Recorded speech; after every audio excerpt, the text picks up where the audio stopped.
Hey everyone, welcome back to another Nature's Always Right video. Today we will be talking about propagating herbs from cutting and other facts about doing propagations from cutting as well. We're going to be doing an experiment today too. We'll be using rooting hormone and no rooting hormone and some of my worm tea and seeing which roots things the best. Is it kind of just negligible? There's no real difference. And we're going to get to see all that, and I'm going to chronicle that through the video. You'll see the updates of the growth process and then the final step of potting them on into their 1-gallon pots where they'll grow up a lot bigger, and from that point I could sell them to customers or plant them in my own garden myself. So part of that experiment, we're going to be rooting in soil and in water and seeing if there's a difference there as well.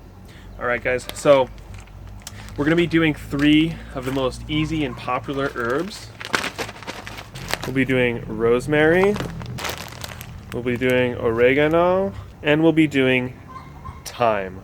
Now you'll notice I took my cuttings and I put them in a Ziploc bag with a mildly damp paper towel. The mildly damp paper towel just helps to keep these guys from transpiring and losing a lot of their moisture.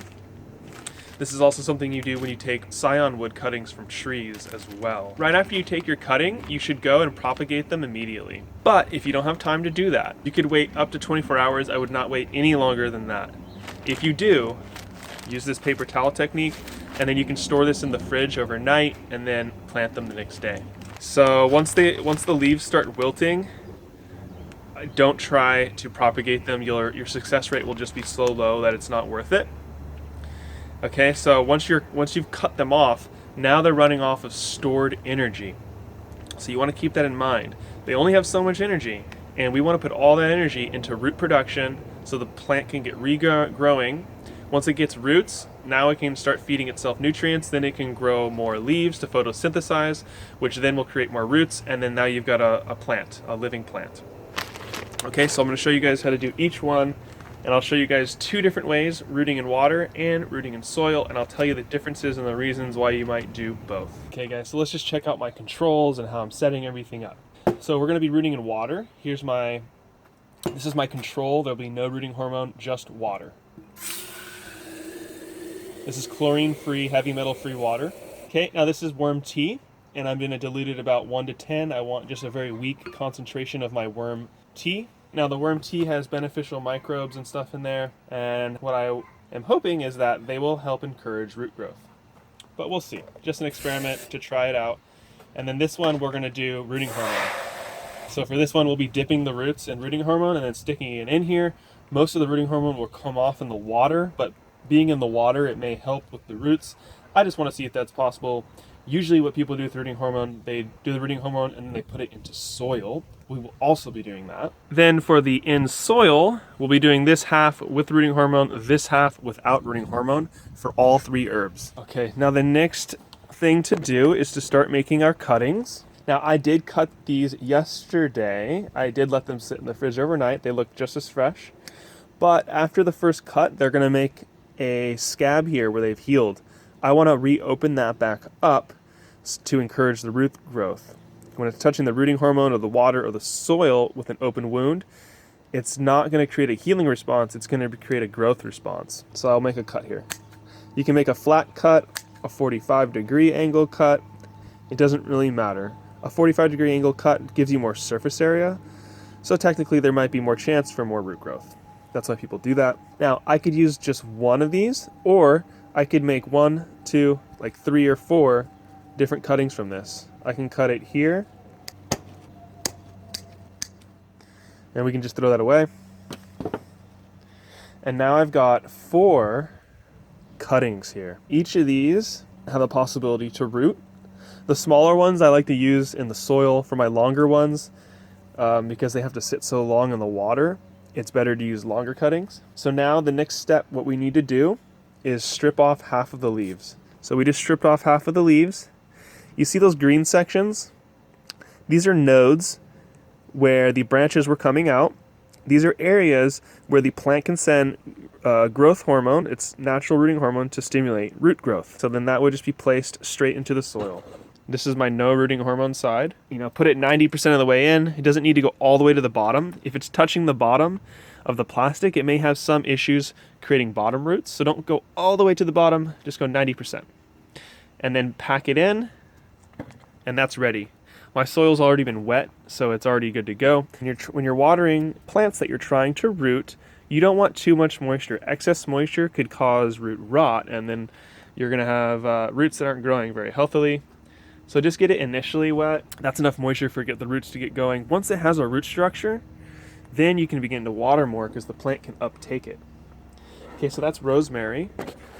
All right, so now let's do a couple with the rooting hormone. So I'm gonna strip it. Now some people say to do is to actually, you can strip the bark here.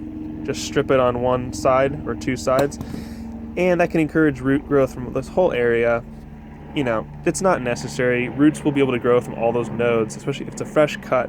Don't worry, it's gonna work. So here's the rooting hormone that I use. There's a link in the description. And I like to use the powder. It's just so easy to work with.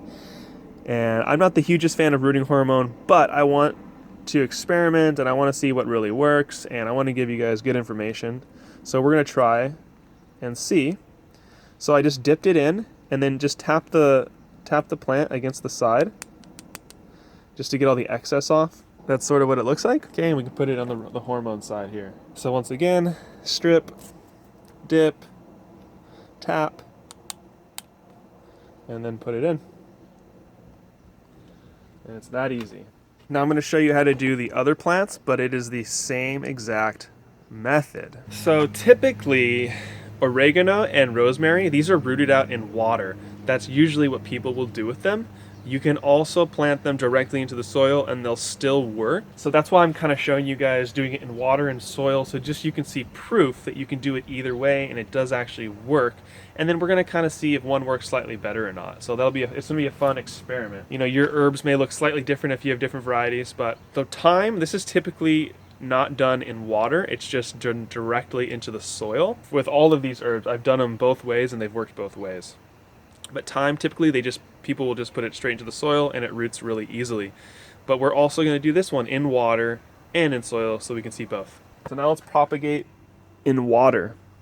We're going to keep doing with the rosemary. So I did some longer cuts for the water because if you can see as it sits in there, it needs some more room. So we'll strip off half. I'm going to make a fresh cut here and then you just drop it in the water.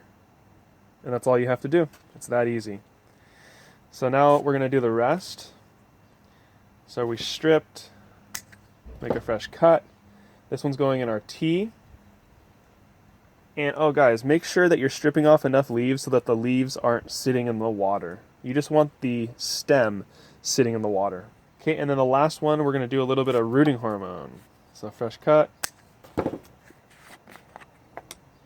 Now I realize most of this rooting hormone is gonna come off in the water. That's fine. This is just an experiment. I want to see if in the water, if it'll just by being in the water, it'll help. And I can see that some of it came off, but some of it actually stayed on. All right, guys, that's rosemary. Now let's do oregano. Okay, now looking at this oregano here, this end is a little bit more dead and gross. The newer growth is up here. So I'm going to select the newer growth, and then now it's time to strip it. Strip it off, make a fresh cut. And that's it. This is going to go into, okay, that one was a little long. So always take your healthiest looking cuttings. So now what we're going to do is a little bit of the hormone. We're doing hormone, soil, tap it. Okay, I'm going to cut off the bad growth, the less healthy looking growth. Okay, strip it, fresh cut, done.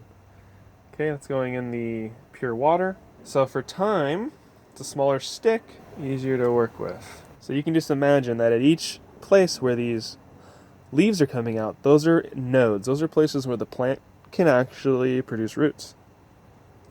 So let's strip it. Now if you can see the green, if you see green, you know it's alive. And we'll just put that in the no hormone. Cut. Okay, so with hormone.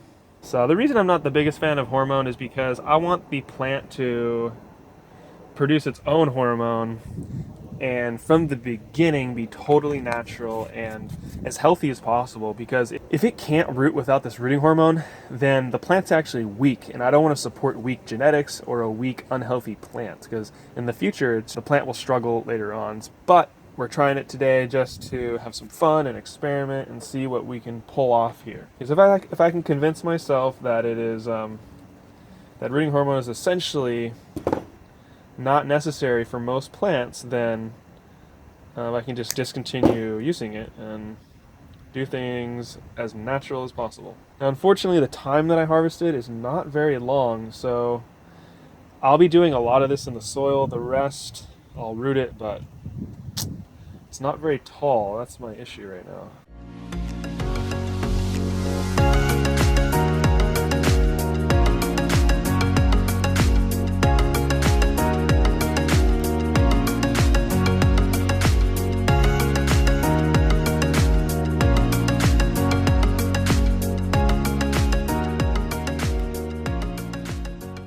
Alright guys, so here's my final product. I did as many as I could from the cuttings that I had. And now some of the places, like the soil, got a little low after I compacted it. I'm just going to come back and add a tiny bit more soil. This is already super wet, so I'm going to do a real quick watering. It doesn't need anything. But I want to water a little bit, just because the watering always helps to suck in and compact and get everything nice and snug in there. And that'll help with the root growth. Alright, and I just want to show you guys one more technique. This is not the best example, but when you have a really long cutting, you could actually take the cutting and split it in half. And now I've got two separate cuttings from one of them. And you can plant both. This is the bottom. Just make sure you know which end is up. Always plant the bottom, of course, in the soil. This is the top of the plant. That will stay above the soil. So that's how you can make a lot more cuttings from one longer cutting. All right, so these herbs are now propagated, and now we must wait. We're gonna wait 3-4 weeks for these guys to create their roots and have enough root structure that we can either pot them up or take them from the water and pot them. So in order to encourage the best root growth, they need to stay above 60 degrees. Somewhere around 80 would be pretty ideal, 70 to 80 degrees Fahrenheit, and only indirect sunlight, especially in the beginning. Don't let any direct sunlight hit these, or it'll just zap them and they'll be dead.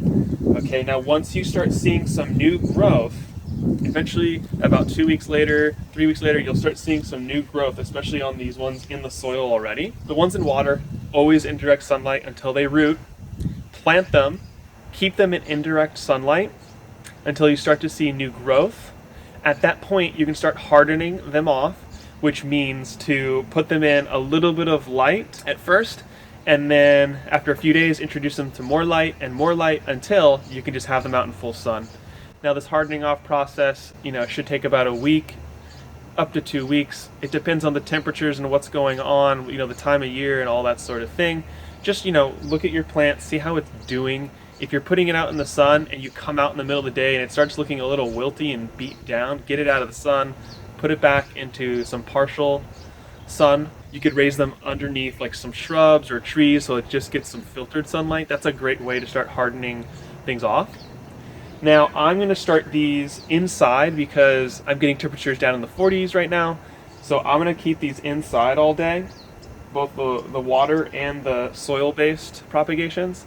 And that's just going to allow me to have higher humidity, higher temperatures, and then it's guaranteed indirect sunlight so that they'll be totally safe in there. So if you want to do them outside, I could do them outside, but I'd want to use heat mats and then cover them either with a humidity dome or some plastic or some Agribond or frost blankets.